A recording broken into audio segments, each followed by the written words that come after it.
अक़वाम मुत्तहिदा के इस इजलास में कहा कि वबा के खात्मे तक गरीब ममालिक के कर्जे मुअत्तल किए जाएं, पसमानदा ममालिक के कर्जे मुआफ किए जाएं और साथ ही साथ ये भी कहा कि $500 अरब का खुसूसी फंड भी मुख्तस किया जाए। वैक्सीन जो आ रही है आपको पता है उसकी कीमत अभी इनिशियल जो एस्टिमेट है कि वो 5,800 रुपए समथिंग होगी। एक घर में 5 बंदे हैं तो 30,000 रुपए की वैक्सीन पाकिस्तान में कौन लगवा सकता है? अगर वैक्सीन ही फ्री मिल जाए तमाम मुल्कों को तो बड़ा काम होगा। तमाम ये जो सारी सुपर पावर्स हैं क्योंकि उनके रहमो करम पे हैं, तो अब ये भी देखने वाली चीज है कि वो ये चीज कितना कर पाते हैं या नहीं कर पाते। हेलो फ्रेंड्स, जय हिंद। हिंदुस्तान स्पेशल में आपका स्वागत। आपको पता है दोस्तों, पाकिस्तान कर्जों पर चलने वाला देश है। अगर पाकिस्तान कर्जा ना ले तो पाकिस्तान कुछ ही हफ्तों में दिवालिया हो सकता है। पाकिस्तानी प्राइम मिनिस्टर इमरान खान ने यूनाइटेड नेशन जनरल असेंबली में पाकिस्तान का कर्जा माफ करने की पेशकश की और पाकिस्तान को और कर्जा देने की भीख मांग ली। पाकिस्तानी प्राइम मिनिस्टर, जो कि भीख मांगने में एक्सपर्ट माना जाता है, उसने फिर एक बार यूनाइटेड नेशन से भीख मांग ली है। इस खबर को पाकिस्तानी मीडिया बहुत बड़ा चढ़ाकर बता रहा है, जैसे उनके लिए इमरान खान ने कोई बहुत बड़ा कारनामा कर दिया हो। इस पर उन्हें शर्मिंदा होना चाहिए कि इमरान खान हर वक्त कर्जा मांगने की बात करता रहता है। आज की वीडियो में ज़रिया बारिफ और उसके पैनल ने और क्या कहा, so guys let's start this very interesting video. जिसके बाद आज वज़ीर-ए-आज़म इमरान खान ने अक़वाम मुत्तहिदा के खुसूसी इजलास से मुखातिब होते हुए इसी सिलसिले में मज़ीद आलमी दुनिया को कुछ तजावीज़ पेश की हैं। लेकिन जो तजावीज़ उन्होंने अक़वाम आलम के सामने रखी हैं, क्या वो ऐसी हैं कि उन पर आसानी से अमल हो सके? क्या उनकी दी गई तजावीज़ को संजीदगी से लिया जाएगा? अक़वाम मुत्तहिदा के इस इजलास में कहा कि वबा के खात्मे तक गरीब ममालिक के कर्जे मुअत्तल किए जाएं, पसमानदा ममालिक के कर्जे मुआफ किए जाएं और साथ ही साथ ये भी कहा कि $500 अरब का खुसूसी फंड भी मुख्तस किया जाए। तो ये कुछ तजावीज़ हैं जो कि आज प्राइम मिनिस्टर पाकिस्तान इमरान खान की जानिब से सामने रखी गई हैं। नाज़िम मिर्ज़ा साहब ये बताएगा, अमली तौर पर इन तजावीज़ पर अमल होता आपको दिखाई दे रहा है? ऐसा होगा इन फ्यूचर? आज तजावीज़ तो दे दी उन्होंने और कुछ इसमें ख्वाब हैं, कुछ इनमें वाहमे हैं, कुछ हक़ाइक़ हैं। लेकिन अब बात ये कि प्राइम मिनिस्टर ने, पाकिस्तान के प्राइम मिनिस्टर ने जनरल असम्बली में रखा है इसको, और जनरल असम्बली में सब ताकतें मौजूद हैं। वो ताकतें मौजूद हैं जो कारपोरेट वर्ल्ड की ग़ुलाम हैं। वहाँ ज़ाहिर है कारपोरेट वर्ल्ड इम्पॉर्टेंट है, दूसरा रूस है, चीन है। ये 5 जो परमानेंट मेंबर्स हैं ये हैं। फिर तरक्की याफ्ता ममालिक हैं। क्या ये सब कुछ करने पर आमादा होंगे? क्या उनकी अपनी मईशतें कोरोना से नहीं गिर रही हैं? क्या उनके यहाँ अपने ज़वाल की तरफ वो नहीं जा रहे हैं? यकीनन उनका जो फॉरेन एक्सचेंज रिजर्व्स हैं बहुत ज़्यादा हैं, उनके प्रोडक्शन चल रही है, उनके काम हो रहे हैं। अमेरिका में भी कोई ऐसा मसला नहीं है। लेकिन क्या वो अपने रिसोर्सेज काट के आप हमारी तरफ मुंतकिल कर देंगे?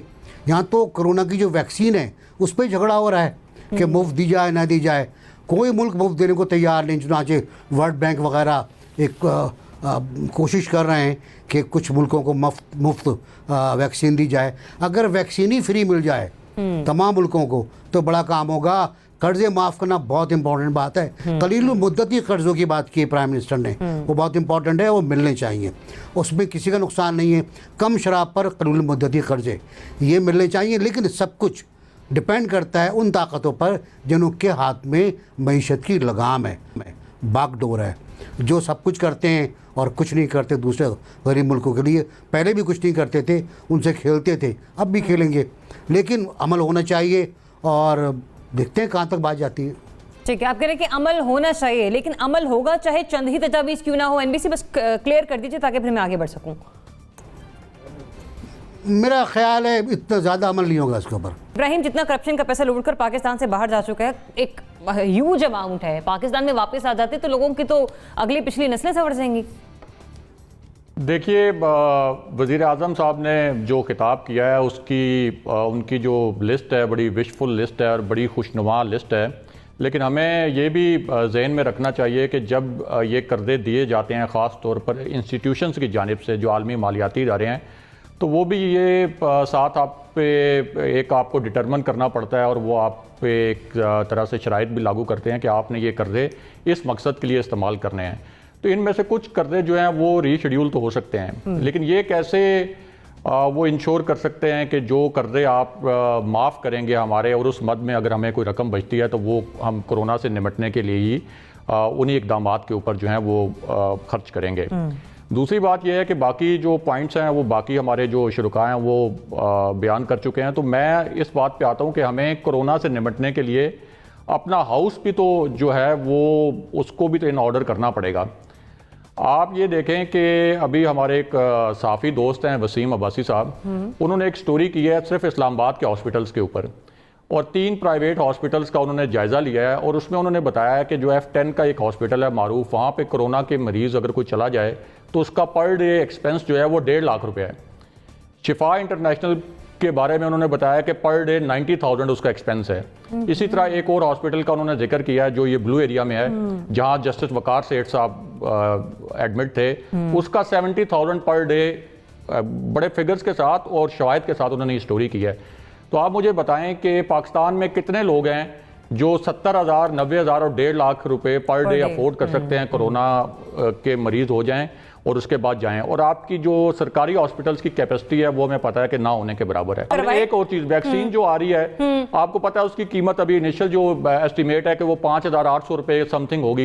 एक घर में 5 बंदे हैं तो 30,000 रुपए की वैक्सीन पाकिस्तान में कौन लगवा सकता है? तो हमें साथ साथ ये अपना घर भी जो है उसको भी देखना चाहिए, और फिर उसके बाद ये बाकी चीजें भी अगर हमें चलें सपोर्ट मिलती है तो वो, लेकिन घर से पहले हमें ठीक है। जनरल साहब फरमा रहे हैं अखलाकी तौर पर तो ऐसा होना चाहिए, लेकिन अमली तौर पर अगर देखा जाए तो ये बहुत मुश्किल है। और फिर अभी तो पाकिस्तान में 2nd वेव है, कई ममालिक में इसकी 3rd वेव भी आ चुकी है। कब तक हम होप्स लगाए रखेंगे? जरिए आप ये बात सही है कि देखें अब तो वैक्सीन की तरफ पूरी दुनिया जा रही है और जाने की हर कोई अपने तौर पर कोशिश कर रहा है। एटलीस्ट बहुत फारफेच्ड होगा, मतलब मुफ्त वैक्सीन पाकिस्तान जैसे मुल्क में जहां महंगाई हम तमाम के सामने है, आम इंसान किन किन मसाइल से रोजमर्रा की अपनी जिंदगी पर स्ट्रगल करता है वो भी हमारे सामने है। कोरोना के बायस जो हमारी मुश्किलात में इजाफा हुआ है वो भी हम तमाम जानते हैं। तो इसलिए बड़ा एक हाई ओवर एम्बिशियस सा बेंचमार्क है, अल्लाह करे हम यहाँ तक पहुंच पाएं। हिकमत अमली हमारी अच्छी थी, तो लिहाजा ये बात है कि जो बातें बोली गई हैं वो बिल्कुल ये बात सही है कि इन एन आइडियल वर्ल्ड वो बातें सुनने में बहुत अच्छी लगती हैं। और जहां तक ये बात है कि जी कर्जे माफ किए जाएं या मौखर किए जाएं, मुझे लगता है उसमें बात ये है कि जो आलमी इदारे हैं जैसे IMF है, वर्ल्ड बैंक है, वो चले वो चीज ये जरूर कर सकते हैं। लेकिन वही बात है कि वो तमाम ये जो सारी सुपर पावर्स हैं क्योंकि उनके रहमो करम पे हैं, तो अब ये भी देखने वाली चीज है कि वो ये चीज कितना कर पाते हैं या नहीं कर पाते। लेकिन नॉन डूएबल नहीं है, ऐसा नामुमकिन अनरियलिस्टिक की बात नहीं है कि वो कर्जे मौखर कर दें, और कुछ अगर कोई बहुत डायर सर्कमस्टांसेस में कोई मुल्क है तो उनके लिए चले माफ भी कर दें। ये कोई बहुत नामुमकिन बात नहीं है उन इंस्टीट्यूशंस के लिए, मुल्कों के लिए मैं नहीं कह रही।